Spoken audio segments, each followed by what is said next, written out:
오늘 주시는 하나님 말씀은 베드로전서 2장 18절에서 21절까지의 말씀입니다.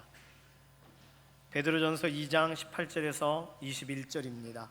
사환들아, 범사에 두려워함으로 주인들에게 순종하되 선하고 관용하는 자들에게만 아니라 또한 까다로운 자들에게도 그리하라. 부당하게 고난을 받아도 하나님을 생각함으로 슬픔을 참으면 이는 아름다우나 죄가 있어 매를 맞고 참으면 무슨 칭찬이 있으리요. 그러나 선을 행함으로 고난을 받고 참으면 이는 하나님 앞에 아름다우니라. 21절 함께 읽습니다. 이를 위하여 너희가 부르심을 받았으니 그리스도도 너희를 위하여 고난을 받으사 너희에게 본을 끼쳐 그 자취를 따라오게 하려 하셨느니라. 아멘. 우리는 베드로에 대해서 잘 알고 있습니다. 베드로는 예수님의 제자 중에 특별히 수제자, 머리대는 언제나 예수님께서 데리고 가는 자리에 첫 자리에 있었던, 예수님께서 빼놓지 않았던 여러 가지 이유가 있지만 어쨌든 베드로를 늘 예수님은 특별하게 관심을 가지고 살펴보셨습니다.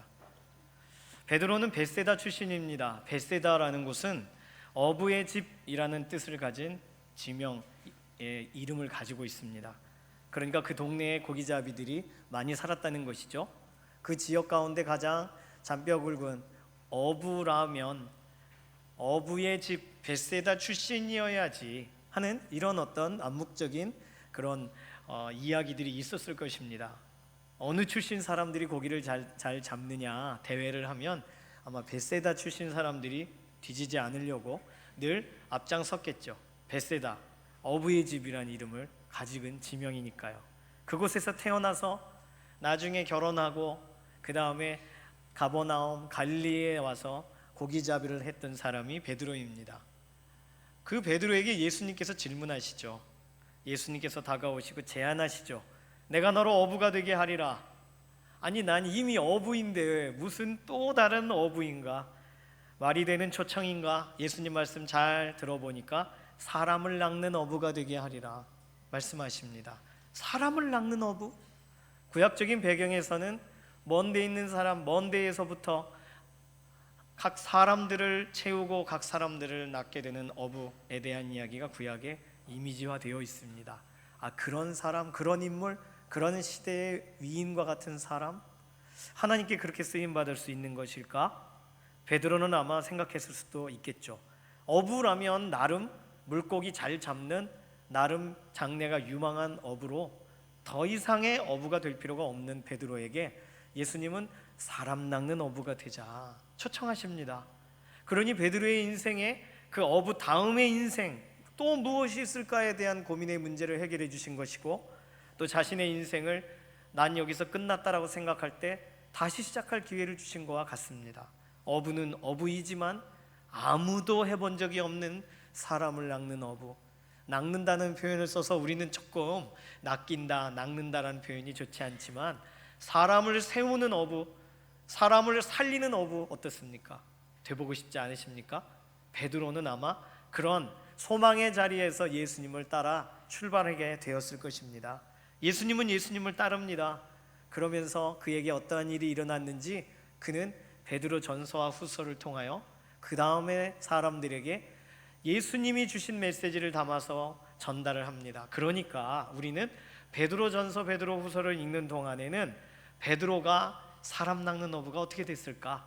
어떠한 모습으로 그가 변화되었을까? 예수님의 소원이었던 내가 너로 사람 낚는 어부가 되게 하리라, 그 소원은 어떻게 이루어졌을까? 우리는 본문을 통하여 찾아볼 수 있고 또 찾아내야 됩니다. 오늘 베드로전서 본문을 보면서 두 가지 생각이 들었습니다. 첫 번째는 베드로는 사람 낚는 어부가 되게 하리라라는 예수님의 그 말씀과는 다르게 그의 삶이 곁길로 갔었는데 예수님을 배반하고 떠났던 적이 있는데 그가 다시 자기의 자리를 되찾고 이렇게 서신을 통해 또 다른 사람을 격려할 수 있게 되었으니 예수님이 그를 어떻게 만나 주셨는가를 생각해 보게 하는 내용이 우리가 베드로전서라는 이 기록물 자체를 볼 때 한 가지 생각을 하게 됩니다. 숨는 인생이 아니라 돌이키는 인생이 되었구나. 요한복음 21장에 다시 물고기 잡으러 가노라 했던 그 베드로가 이제는 나를 따르라 라고 하신 예수님의 따름을 이제 다시금 그 길을 따라가게 되면서 이후에 남긴 그런 저술이 베드로전서니까요. 두 번째로 생각해 볼 수 있는 것은 베드로전서, 베드로후서를 통해 베드로가 정말 하고 싶었던 메시지, 예수님 따르고 예수님께 말했던 것은 복음서에 기록되어 있지만 정말 하고 싶었던 메시지는 어떤 것일까? 사람 낚는 어부가 되었을까? 그 다음에 베드로는 어떤 모습으로 바뀌었을까를 우리가 유추해 볼 수 있고 찾아볼 수 있는 내용이 이 베드로전서와 후서라는 서신을 통하여 우리는 살펴볼 수가 있습니다. 어찌 보면 자신에게 실망하고 그리고 옛날에 한때 유망했던 어부의 명성을 다 잃어버린 다음에 다시금 예수님을 따르게 되었던 베드로에게, 그럼 이제 베드로에게 남아있는 것은 무엇일까? 이것을 생각해 보게 하는 책이 베드로전서입니다. 그런 시각으로 읽으시면 베드로전서는 말 하나하나가 새로워요. 바울이 했었던 말과는 또 다른 느낌이에요. 오늘 우리가 함께 살펴본 베드로전서 2장 18절에서 21절은 그런 시각을 가지고 본문을 접하신다면 얻는 것들이 많을 것입니다. 오늘 본문에서 우리가 찾고 싶은, 사실은 저는 사람 낚는 어부라거나 아니면 유사한 표현을 베드로전서 후서에서 찾으려고 노력을 해봤습니다. 그런데 나오지 않아요. 사실은 내가 너로 사람 낚는 어부가 되게 하리라 하셔서 베드로는 예수님께 나아갔지 않습니까? 3년 이상 따라다니는 동안 배우려고 했던 건 사람 낚는 방법일 거예요. 사람 살리는 방법일 것이고, 그러면 그 노하우라도 기록되어 있어야 되는데 오늘 본문을 통해서도 그렇고 우리는 어떻게 봐야 되는지, 이 본문을 통해 베드로의 그 말 한마디 한마디에서 결국은 그가 얻은 것이 무엇인지를 확인해낼 길이 읽어가는 과정 가운데 점점 더 열려가는 것 같습니다. 오늘 본문은 그런데 굉장히 중요해요. 바울 사도가 선언했었던 이야기와 베드로 사도가 선언하는 이야기의 차이점을, 명확한 차이점을 볼 수 있는 본문이기도 하기 때문입니다. 대부분 바울은 자기 자신을 설명할 때 그리스도의 종 이렇게 설명합니다. 종, 둘로스라고 설명하죠. 둘로스는 노예나 종을 지칭하는 말이죠. 값으로 산 바가 되었고 그렇게 주인에게 팔린 바 되어서 주인을 위하여 희생하는 삶이 종의 걸음입니다. 그런데요, 오늘 본문에서 베드로는 종이라는 표현을 쓰고 있질 않아요. 사환이라는 표현을 쓰고 있습니다. 사환이라는 표현은 구약 성경에서 우리가 아마 기억나실 겁니다. 엘리사 선지자를 도왔던 누구 게하시를 사환이라고 설명하고 있기 때문입니다. 우리는 게하시를 엘리사의 몸종 정도로 생각하시지만 사실 사환이라는 말, 오이케테스라는 이 말은 동역자에 가깝습니다. 초대교회 때 말하면 집사, 디아코노스와 비슷합니다. 혼용해서 쓰기도 합니다. 역할을 감당하는, 그래서 어느 집에서는 그 집을 관리하시는 분에 대해서 오이케테스라고 쓰고, 또 그 집의 주치의, 가정 주치의 같은 분들을 오이케테스라고 부르는 거예요. 일정한 급료를 받고 협력하는 사람, 종은 아니에요. 종처럼 대할 수 없는, 그러니까 파트너십을 갖는 사람을 말하는 것이죠. 그러니 구약시대의 선지자 엘리사 선지자의 사환 게하시는 사실 엘리사 선지자를 도우러 왔던 선지자 후보생 중에 하나였을 수도 있습니다. 게하시, 물론 결말에 대해서는 우리가 알고 있습니다만 사환, 그러니 지금 베드로는 사환이란 단어를 오늘 우리에게 설명해요. 신약성경 어디에도 서신서에 사환이라는 말은 이곳 유일합니다. 바울은 종에 대해 설명해요. 다시 말하면 상전들아, 종들아, 아내들아, 남편들아, 이렇게 각각의 위치에서 주님을 어떻게 섬길 것인지를 설명하는 본문들이 있다고 가정해 보십시오. 오늘 본문은 사실 베드로전서에 나오는 바울 서신의 그런 유사한 형태의 내용입니다. 상전들아도 있어야 되고 또 종들아도 있어야 되고 아내들아, 남편들아도 있어야 돼요. 3장 1절부터 아내들아 설명합니다. 그 다음에 3장 7절부터 남편들아라고 설명해요. 그러니까 오늘 우리 본문은 사환들아라는 말은 종들아라고 읽어야 돼요. 그런데 베드로는 왜 의도적으로 사환이라는 단어를 쓰고 있는 걸까요? 또 다른 말로 베드로전서를 아무리 찾아봐도 상전들아는 존재하지 않아요. 왜? 바울 서신에서는 여러 서신에 계속 반복되는 그 내용이 베드로전서에는 나오지 않을까요? 저는 이런 궁금증을 가지고 본문을 보기 시작했습니다. 사환이란 말이 신약 성경에 2번 나오더라고요. 첫 번째는 마태복음 22장 13절, 예수님께서 혼인잔치에 비유해서 말씀하실 때 임금님이 밖에 나가서 사람들을 다 데리고 와라 라고 하실 때 예복을 입지 않은 사람들을 보고는 너는 왜 예복을 입지 않았느냐 질문하십니다. 우물쭈물하자 바깥 어두운 데로 이 사람을 내 던져라 할 때 임금이 그 역할을 맡기는 사람을 사환이라고 설명하고 있습니다. 그리고 오늘 베드로전서 2장 18절에 사환들아 이렇게 설명해요. 다른 설명 없이 오늘 우리에 대해 당시의 믿음의 성도들에게 사환들아 라고 말하고 있습니다. 오늘 이것을 통하여 우리가 몇 가지 좀 생각해보고 우리의 삶을 돌아보는 거울과 같이 이 단어가 이번 한 주간 우리의 생각 가운데 깊이 새겨져서 예수님께서 부르실 때에 우리가 누구인지를 다시금 기억하는 그런 복된 은혜의 흔적이 되시기를 소망합니다. 베드로는 왜 굳이 이렇게 신약에 한 번밖에 나오지 않았던 이 사환이란 단어를 써서 오늘 본문을 진행하고 있을까요? 종이란 표현을 안 쓰고. 첫 번째는 사환, 이것이 베드로가 예수님 만난 다음에 베드로가 경험하게 된 자신의 정체성이었기 때문입니다. 주인이 써 주어야 비로소 사환이 되죠. 심부름하는 것, 이것이 비전인 사람은 없습니다. 그러나 이것은, 이 일은 특정한 가정 가운데, 특정한 직업 가운데 필요합니다. 지금 너무나도 바빠요. 그래서 누구라도 그 일을 할 수가 없어요. 그럴 때 누군가를 부탁하죠. 이거 좀 이렇게 구매 좀 해다 주시오, 사다 주시오. 심부름을 할 사람을 부릅니다. 그 사람이 낮아서가 아니에요. 그 사람을 하대하는 것으로 일을 시키는 게 아니에요. 도움을 청하는 거예요. 심부름, 우리는 심부름 시킨다고 할 때는 썩 기분 좋지 않습니다. 당신이 갔다 오지 이런 생각이 들 때도 있어요. 그러나 오늘 베드로는 사환이라는 단어를 통하여 자신은 심부름꾼이라는 것에 사람 낚는 어부라는 정체성이 아닌 심부름꾼이라는 정체성을 받아들이기로 이렇게 자기 자신이 다짐했고, 오늘 베드로전서를 읽게 되는 세상 모든 사람들에게 우리는 예수님이 원하시는 대로 그 자리에 있어야 되는데 그 자리는 사환의 자리라는 것을 말해주기 위하여 오늘 기록하고 있는 줄로 믿습니다. 오늘 그래서 우리의 인생은 심부름하는 인생인 것이죠. 내가 계획하고 내가 꿈꾼 일을 내가 시행하려고 하는 것이 나의 목표였던 베드로는 예수님 만난 다음에 예수님이 원하시는 일을, 예수님이 보내시는 일을, 예수님이 가라고 하시는 그 일을, 예수님이 전하라고 하신 그 일을 하는 사람이 되었습니다. 그러면서도 몰랐어요. 사람 낚는 어부 언제 시켜주는지.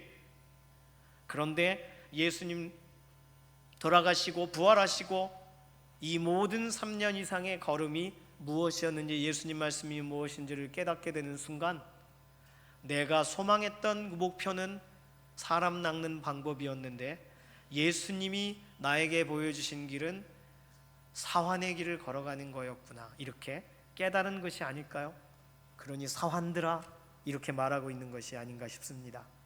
오늘 본문 18절 사환들아 범사에 두려워함으로 주인들에게 순복하되 관용하는 자들에게만 아니라 또한 까다로운 자들에게도 그리하라. 본문은 이렇게 써 있지만 지금 우리가 세워져 있는 삶의 자리마다 우리 윗사람들, 또 우리가 섬겨야 될 사람들이 존재하지만 그들은 시한부적입니다. 그들은 영원한 주인이 될 수 없어요. 우리에게 오늘 나의 선배가 될 수 있지만, 오늘 나의 앞서는 사람이 될 수 있으나 내일은 어떻게 될지 몰라요. 왜냐하면 세상에 세워져 있는 주인의 자리는 언제나 참 주인 되신 예수 그리스도께서 조정하시고 바꾸시고 새롭게 하시기 때문입니다. 세상의 권력을 갖고 세상의 권세를 가진 사람 그 누구들도 다 누구의 가르침과 누구의 다스림 아래 들어가야 되냐 하면 결국은 예수 그리스도 생명의 주님의 가르침 아래 들어가야 되는 줄로 믿습니다. 다스림 안에 다스려져야 되는 줄로 믿습니다. 이걸 모르고 자신이 주인인 것처럼 행세하는 것이죠. 그러니 그냥 나의 진짜 주인 되신 예수님을 보기 위해 우리가 원치 않을 수 있으나 우리 앞에 놓여져 있는 것이 주인들입니다. 세상에 우리가 따라가는 선배들, 고참들입니다. 그러나 우리의 참 주인은 예수 그리스도시죠. 주님을 더 잘 보게 하는 도구죠. 주님을 다시금 생각하게 만드는 통로가 되는 것이죠. 예수님은 우리의 주인 되시고 24절 우리가 읽지는 않았지만 설명되어 있는 것처럼 친히 나무에 달려 그 몸으로 우리 죄를 담당하셨으니 이는 우리로 죄에 대하여 죽고 의에 대하여 살게 하려 하심이라. 그가 채찍에 맞음으로 너희는 나음을 얻었나니. 예수님께서 우리에게 주인 되시려고 하신 일은 너무나도 놀라운 일이었습니다. 그분의 몸이 상하시면서 찢기시면서 친히 우리 죄를 담당하시면서 친히 채찍에 맞으시면서 우리에게 새로운 삶의 길을 열어주셨으니까요. 그러니 베드로전서 2장 24절을 우리가 유심히 보고 오늘도 우리의 마음으로 믿고 입으로 시인하는 믿음의 고백이 예수님 주인으로 모시는 삶의 고백이 넘치시기를 소망합니다. 예수님께서 우리를 소유하셨고 소유하고 끝내셨으면 그냥 우리는 특별한 사역이 필요 없는 인생이에요. 종이에요. 그냥 곁에 있으면 돼요. 그러나 예수님은 우리를 보내십니다. 파송하세요. 다른 사람들을 섬길 기회를 주세요. 그래서 그곳에 가서 무엇을 하라고 하냐면 죽게 하듯 할 기회를 주세요. 그러니 세상의 많은 주인들은 진짜 주인이 아닌 것이죠. 그냥 모든 일을 죽게 하듯 할 대상들이라 그냥 우리는 오늘 본문대로 범사에 하나님을 경외함으로 주인들에게 순복하는 일이 있는 것이죠. 바울은 자기 자신의 삶을 여전히 종의 자리로 두었습니다. 그렇게 해서라도 자신의 삶을 갚을 수만 있다면. 그런데 베드로는 자신의 삶을 사환의 자리에 두었어요. 나는 내 자신을 감당할 수 없지만 예수님은 나를 언제나 낮게 두시지 않고 나를 세우셨다는 거죠. 사환의 자리로 두셨다는 거죠. 심부름할 기회를 주셨다는 것이죠. 오늘 우리는 그것을 느끼고 그것에 감격하며 살아가고 있습니까? 베드로와 같이 오늘 나에게 주신 일, 오늘 나에게 달려가라고 하신 그 길들을 달려가고 계십니까? 심부름 쉽지 않습니다. 심부름 번거롭습니다. 그러나 영광의 주님께서 우리에게 명하신 것에 대하여 우리가 잊어버리고 내가 심부름꾼이라는 사실, 사환이라는 사실을 잃어버린 동안 우리는 우리의 삶의 길에서 헤맬 수밖에 없고 겉돌 수밖에 없고 왜 사는가, 왜 나를 안 데려가시는가 생각할 수밖에 없습니다. 왜죠? 오늘 나에게 이 생명 연장시키고 계신 이유는 어떠한 심부름할 일이 있기 때문이겠죠. 어떠한 예수 그리스도를 위하여 쓰임받는 선한 길의 기회가 우리 가운데 열려져 있기 때문일 것입니다. 오늘 이 사실을 기억하며 우리의 정체성을 확신하는 자리로 내가 누구인가 물을 때에 예수님의 사환, 예수님의 심부름꾼이라고 당당하게 이야기할 수 있는 믿음의 동역자분들 되시기를 소망합니다. 두 번째는 베드로가 사환이라는 단어를 사용하는 내용 가운데에서는 그 심부름꾼이 심부름을 안 하면서 심부름꾼이라고 말하는 경우들이 자신의 인생에 있었기 때문입니다. 사명인데 사명인지 모르고 살았다는 거죠. 21절 보시죠. 이를 위하여 너희가 부르심을 받았으니. 게임 끝났습니다. 이걸 위해 부름 받았다는 거예요. 다른 부름 없어요. 이걸 위해서 우리는 쓰임 받아야 돼요. 사환으로. 다른 부르심 더 좋은 것 없나요? 다른 이름으로 바꿔주실 수 없나요? 예수님은 준비하고 계십니다. 예수님은 우리에게 나는 너희를 더 이상 종이라 부르지 않고 친구라 부르노니, 이것이 예수님께서 요한복음 15장에 하셨던 말씀입니다. 그런데 15장 14절에는 이렇게 말합니다. 너희는 내가 명하는 대로 행하면 곧 나의 친구라. 그러니까 예수님이 우리를 친구라 부르고 싶으신데, 친구야 라고 하고 싶으신데 뭘 안 하고 있는 거예요? 우리가 그분이 명하는 대로 안 하고 있는 동안은 우리가 친구가 될 수 없는 거죠. 오늘 그래서 베드로는 주님이 명하는 대로 하는 그 일의 자리, 사명의 자리가 우리에게 존재하는 한 우리는 우리 스스로 친구라는 단어를 취하지 말고 사환이 되기로 결심하자고 오늘 사환들아라고 명하고 있는 것입니다. 내가 누구인지 알지만 내가 그 정체성 그대로 살지 않으면 우리는 사명자가 아니죠. 그러니 우리는 자주자주 실수합니다. 머릿속으로는 난 예수님의 제자야 라고 하고 실제로 제자로 살지 않아요. 나의 삶을 이것저것 재고 있을 뿐이에요. 드릴까 말까, 이번인가 아닌가, 이렇게 생각으로는 일꾼입니다. 생각으로는 벌써 빌딩 몇 개 세웠어요. 그러나 내가 하는 일은 결국 그 일이 아니라 다른 일만 만들어요. 일꾼이라고 부를 수 있을까요? 공약은 어떤 국회의원보다 더 대단하게 합니다. 그런데 시간이 지나면 결단에 그 사람 어디 갔는지 사람들은 찾을 길이 없어요. 사환은 그렇지 않아요.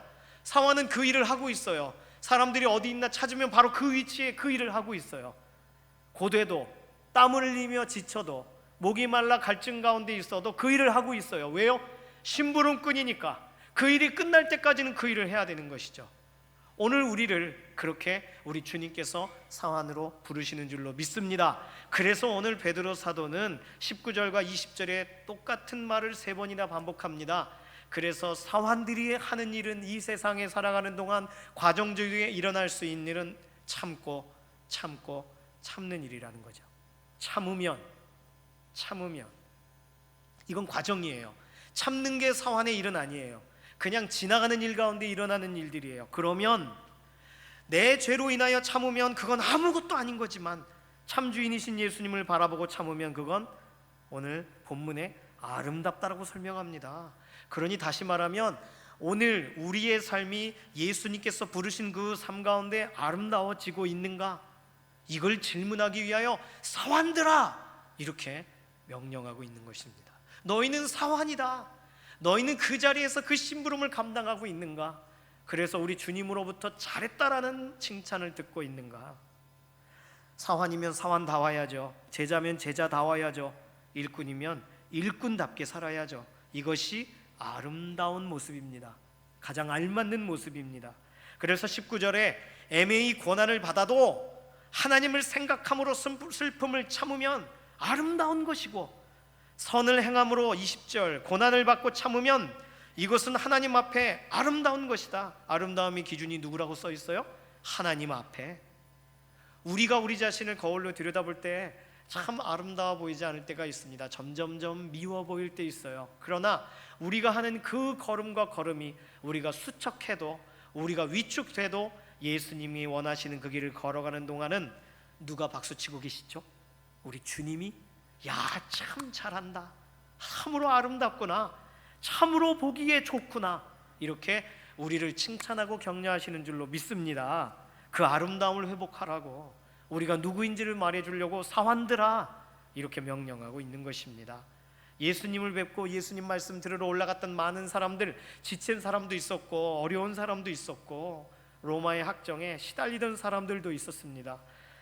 그들에게 예수님께서 하신 첫 번째 메시지는 뭐냐면 심령이 가난한 자들은 아름답다. 애통하는 자는 아름답구나. 온유한 자들 참 아름답구나. 의에 줄이고 목마른 자는 아름답다. 지금 팔복은 분명히 심령이 가난한 자는 복이 있나니라고 써 있습니다. 근데 원래의 원어는 심령이 가난한 자는 아름다우니입니다. 아름답도다예요.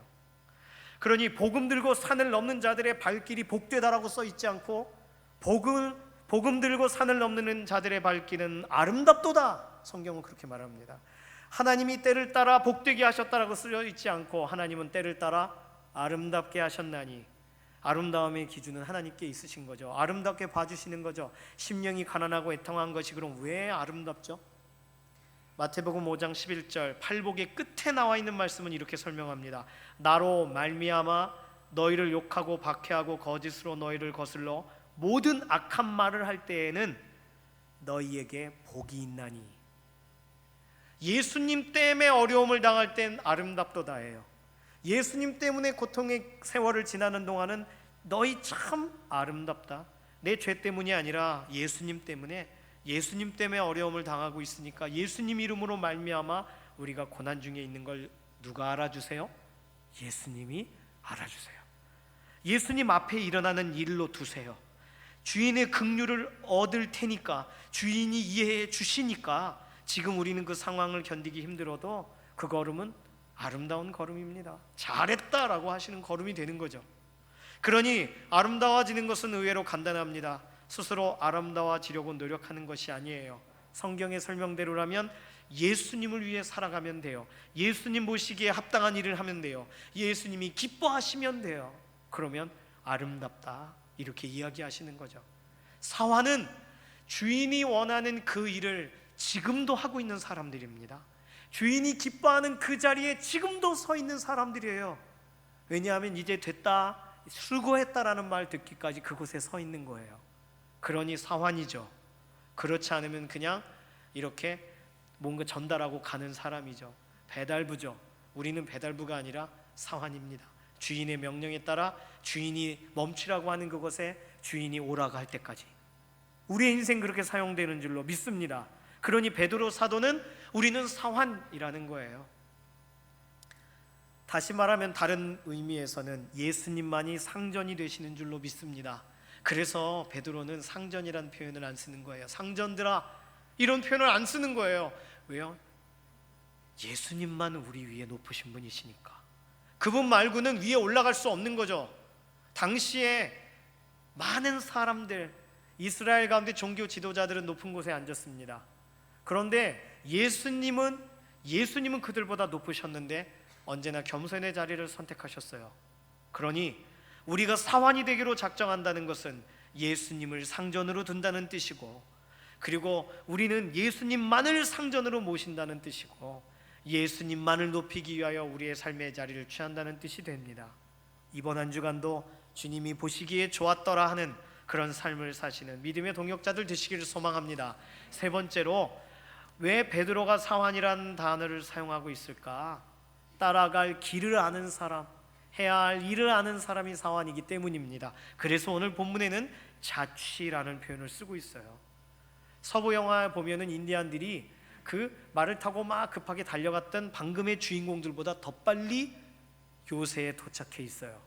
워낙 발이 빠른 사람들이기도 하지만 앞선 사람들의 발자국과 말발굽을 만져보고 습도를 재보고 얼마나 빨리 지나가는지 아는지를 파악합니다. 그리고 그 뒤를 따라가요. 자취를 발견하는데 아주 특별한 재능을 가지고 있습니다. 오늘 우리가 앉아있던 자리에도 자취가 남습니다. 머리카락이 남고, 그리고 우리가 잡았던 자리에 지문이 남고, 우리가 앉아있던 자리에 온기가 남습니다. 그래서 이곳에 누가 앉아있었구나, 이곳에서 누가 기도했구나, 우리가 어떻게 할 수 있어요? 눈물 자국이 남아있어요. 자취를 보면 우리가 앞선 사람들이 무엇을 했는지를 알 수 있습니다. 오늘 우리는 우리의 삶에 누구의 자취를 따라가고 있습니까? 우리 앞선 조상들의 자취를 따라가고, 선배들의 자취를 따라가고, 어제 내가 이루어놓은 일의 결과를 자취로 두고 따라가는 사람들도 있습니다.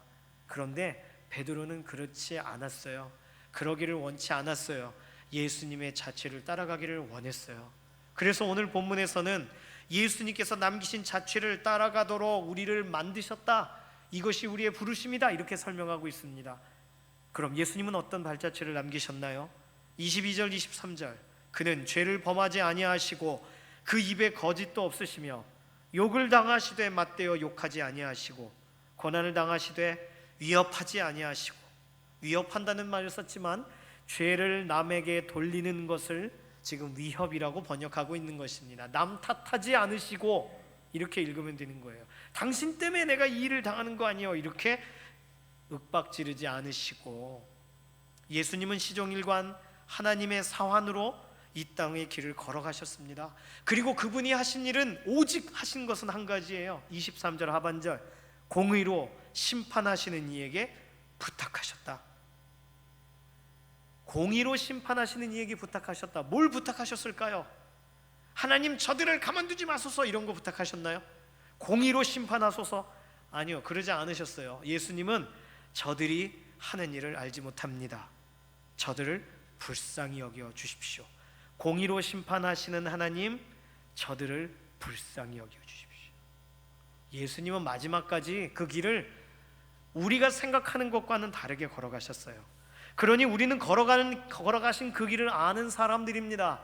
그러니 우리는 그 일을, 우리에게 맡겨진 심부름을 감당할 그때에 우리는 예수님 걸어가신 것처럼 해야 되고, 예수님 방문하신 것처럼 가야 되고, 예수님께서 신방하시는 것처럼 해야 되고, 우리의 따라가야 될 모델이 예수님이시니까 그 자취를 알고 따라가는 그런 믿음의 동역자들이 되는 줄로 믿습니다. 그 길로 어떻게 나아가야 되는지. 최근에 기독교 관련된 간증들을 일반인들도 많이 관심을 갖고 듣습니다. 보기도 합니다. 그 청년 바보 의사, 이 책은 다음 책이 나올 만큼 계속 사람들의 마음을 심금을 울려줘요. 자신이 서 있는 위치에서 많은 사람들에게 얼마나 많이 사랑을 베풀었는지, 예수님이란 말 안 나와도 예수님을 따라갔던 사람의 모습을 계속 보고 싶어하는 사람들의 모습이 들어가 있습니다. 교회 오빠라는 영상도 있습니다. 그 영상을 통해서 마지막까지 죽어가면서 숭고한 가치를 지켜간 사람, 그게 뭐길래 그는 어떻게 자신의 삶을 아름답게 마무리했는가, 이런 부분에 대해 우리는 영상을 보게 되죠. 예수님 잘 몰라도 예수님을 따르는 사람들은 보고 싶은 거예요. 세상 사람들이 그렇습니다. 오늘 우리가 어느 길로 어떻게 가는지 보고 싶어 해요. 캘리포니아 주에 사는 어떤 한 엄마의 이야기가 있습니다. 그분에게는 10명의 아이가 있었는데 그 아이 중에 3살짜리 아이, 아마 막내일 수도 있어요. 그 아이가 엄마를 졸졸 따라다니고 있었습니다. 10명의 아이 중 그 3살짜리 렌이라는 아이는 엄마가 뭘 일을 할 때도 이쪽에 가 있고 엄마가 뭘 하는 거 유심히 보고 따라갔습니다. 몇 번이나 이 아이 때문에 일을 하다가 이렇게 탁 발에 걸려 넘어질 뻔했어요. 얘야, 렌아, 그네 타고 놀면 어떻겠니? 하지만 그 아이는 해맑은 미소로 괜찮아요 엄마, 난 엄마랑 함께 있는 게 더 좋아요. 그래, 아는데 좀 떨어져 있으면 좋을 텐데. 그러면서 마침내 이 아이로 인해서 탁 부딪혀서 넘어지게 될 때 참을 수 없어서 엄마는 소리를 지릅니다. 너 밖에 나가서 다른 아이들과 같이 놀아. 아이는 금방이라도 울음을 터뜨릴 것 같은 얼굴로 엄마를 바라봤다고 합니다. 엄마가 아차 싶은 거죠. 목소리를 낮추고 그 아이에게 눈을 맞추면서 왜 자꾸 엄마 따라다닌 거야? 조용히 이유를 물었습니다. 그 아이는 맑은 초록빛 눈망울로 엄마를 올려다보면서 엄마, 선생님이 예수님의 발자취를 따라가라고 했어요. 근데 예수님을 볼 수가 없어요. 그래서 예수님께 기도하고 예수님 찾는 엄마 따라다니는 거예요. 그제서야 엄마는 두 팔로 아이를 꼭 안아주면서 그 사랑스러운 아이 앞에 부끄러운 마음에 눈물이 확 흐르기 시작했습니다. 3살짜리가 뭘 알아요. 그런데 유치부에서 잘 배운 거죠. 그래서 그 아이가 나도 예수님 따르기 원해요. 어떻게 해야 되죠? 배우고 싶었던 거예요. 그래서 그 아이의 순진하고 아름다운 생각에 엄마는 함께 아이를 꼭 끌어안고 기도하고 감사의 기도를 올려드렸습니다. 오늘도 사람들은 우리를 계속 지켜봅니다. 누구의 사환인가? 우리의 걸음, 우리 마음껏 걸어가는 사람인가? 아니면 예수님께서 원하시는 그 길을 정말 걸어가고 있는가? 예수님 위한다라고 말하면서 자기 자신만을 위하는 삶을 살아가고 있는가? 아니면 예수님을 보여주는 사람인가? 예수님을 보여주는 사람으로 살아가려면 오늘 말씀의 제목처럼 그리스도의 사환으로 살아가야 되는 줄로 믿습니다. 그리스도의 사환이 걸어가는 길은 자신이 누군지를 알고 어디로 걸어가야 되는지를 알고 어떤 방식으로 걸어가야 되는지를 압니다. 예수 그리스도의 자취를 따라 그렇게 믿음으로 따라가는 삶을 살아가는 것이죠. 베드로는 왜 사람 낚는 어부라는 표현 자체를 쓰지 않았을까요? 아직도 궁금합니다. 그것이 그의 생각에서 사라졌기 때문이 아닐까요? 그것이 중요하지 않다는 것을 알게 된 것이 아닐까요? 사람 낚는 어부가 비전이 아니라 주님과 동행하는 것이 비전으로 바뀌었기 때문이 아닐까요? 주의 발자취를 따르는 인생이 되는 것, 이것이 정말 주님이 원하시는 그 자리에 있게 된다는 사실을 알게 되면서 베드로는 오늘 우리에게 권면합니다. 사환들아, 우리는 그리스도의 사환이라 이렇게 말하고 있는 것이죠. 오늘 이 자리에 오신 모아는 분들이 다 예수 그리스도의 길을 따르고 예수 그리스도께서 인도하신 대로 그 뒤를 따라가는 그런 믿음의 걸음, 사환의 걸음 이번 한 주간 살아가실 줄로 믿습니다. 이 시간에 옆에 있는 분들 좀 축복하면서 기도할까요? 방향을 몰라서 머뭇거리는 일 없도록, 그리고 오늘 예수님이 원하시는데도 우리의 삶이 그렇게 쓰여지도록, 우리의 목표가 아니라 예수님 원하시는 예수님의 심부름을 감당하면서 이번 한 주간 살아야 될 텐데, 주여 말씀하사 나를 써주소서. 주여 주의 종이 여기 있나이다. 나를 구별하여 주소서. 이 기도 우리 개인의 기도 하시고 옆에 있는 우리의 동역자들을 축복하면서 이번 한 주간 누가 봐도 예수님의 사환으로 누가 보냈는지 알겠네. 예수님이 보내서 여기 와 있구만. 예수님이 보내서 날 위해 기도하고 있는 거구만. 예수님 때문에 지금 참고 있구만. 이게 보여지는 인생 되게 해달라고 우리 자신과 우리 서로 동역자들을 축복하는 기도로 이 시간 주여 한번 부르짖고 동성으로 기도합니다. 주여, 소망 가운데 우리의 걸음을 주관하셔서 주님이 보여지기 원하고 주님이 드러나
살아계신 하나님, 오늘 이 시간 결단한 기도를 들으시고 결단한 지금 우리를 사용하여 주시옵소서.